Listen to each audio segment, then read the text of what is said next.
Hər vaxtınız xeyir olsun. Mən bu günlərim sizə PDF üzərindən öz imzamızın və ad, soyadın necə yazılacağını, ümumiyyətcə mətnləri PDF üzərində necə yerləşdirməyi qaydasını başa salacağam. Bunun üçün Play Marketdən, App Store-dan, Google Play-dən e-Scanner proqramını yükləyirik və bu proqrama daxil oluruq. Proqram boşdur, yəni heç bir burada fayl falan yoxdur, sənəd yoxdur. Sənədi daxil etmək üçün biz burada, baxın, bu plus işarəsinin üzərindən basırıq. Qaleriyadan istədiyimiz sənədi götürürük. Yəni sizdə orada boş olacaq, amma mən bayaq yükləmişəm deyənə məndə artıq burada var və OK üzərindən basırıq. Sənədi bizim deməli proqram götürür, Qatovanı basırıq və salam. Aydındır, hər şey buradadır. Qatovanı basandan sonra biz bu üzərində işimizi aparırıq. Baxın, aşağıda podpis işarəsi var. Podpis işarəsinin üzərindən basırıq. Burada mənim bayaq imzaladığım imzalar var, yəni qeyd etdiyim imzalar var. Sizdə orada boşluq olacaq. Plus işarəsinin üstündən basırsınız. Burada şəkil var. Şəkilin üzərindən basırsınız. Öz imzanızı çəkirsiniz. Məsəl üçün belə bir şey çəkirsiniz, öz imzanız. Və yuxarıda qalçıqanı basırsınız. İndi deyir ki, sizdən ekrana qoyun ki, harda əlinizi yerləşdirin ekrana ki, siz o imzanı hara yerləşdirmək istəyirsiniz. Təbii ki, biz imzanın üzərindən yerləşdirən kimi, baxın, mənim imzaladığım, bayaqlarım etdiyim imza burada yerləşir. Mən bunu düzəldirəm, düzənləyirəm, gətirib burada yerləşdirirəm.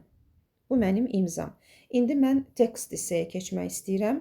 Text hissəyə keçmək üçün, yəni ad familiyamı yazmaq üçün buranı basıram. Burada mən yenə məndən soruşur ki, ekranda yerləşdirin ki, harda adınızı yazmaq istəyirsiniz. Mən burada adımı yazmaq istəyirəm. Deyək ki, yazmaq istəyirəm İbrahimova Rəna. Aha. Mən burada adımı razmerini, baxın, belə balacalaşdırıram. Burada göstərirəm. Baxın, razmer buradadır, ölçü. Balacalaşdırdım. Yenə gətirdim burada, gördüm ki, yerləşmir xanaya. Yenə də balacalaşdırıram və xananın üzərinə yerləşdirirəm. Adımı da yerləşdirdim. İndi mən burada tarixi yerləşdirmək istəyirəm. Yenə də tekst üzərindən basıram. Harda yerləşdirmək istəyirəmsə tarixi ora yerləşdirirəm. 10.04.2025. Yenə də baxın, üzərindən basıram. Burada redaktirovat basıram, balacalaşdırmadım. Nazad. Balacalaşdırıram. Ay, yox, şrifti balacalaşdırmaq lazımdır. Aha, ebyot, bunu udalit eləyirəm. Yenisini yazıram. Yenisini yazıram. 10.04.2025. Burada şrifti balacalaşdırıram və onu gətirib burada yerləşdirirəm. Bu qədər asan. Quşu basıram və mənim PDF-im hazırdır. Yuxarıda göndər işarəsini basıram. Göndər işarəsini basıram. PDF formasında yüklənir. Podlitsanı basıram və gəlib özümdə mən bunu göndərirəm.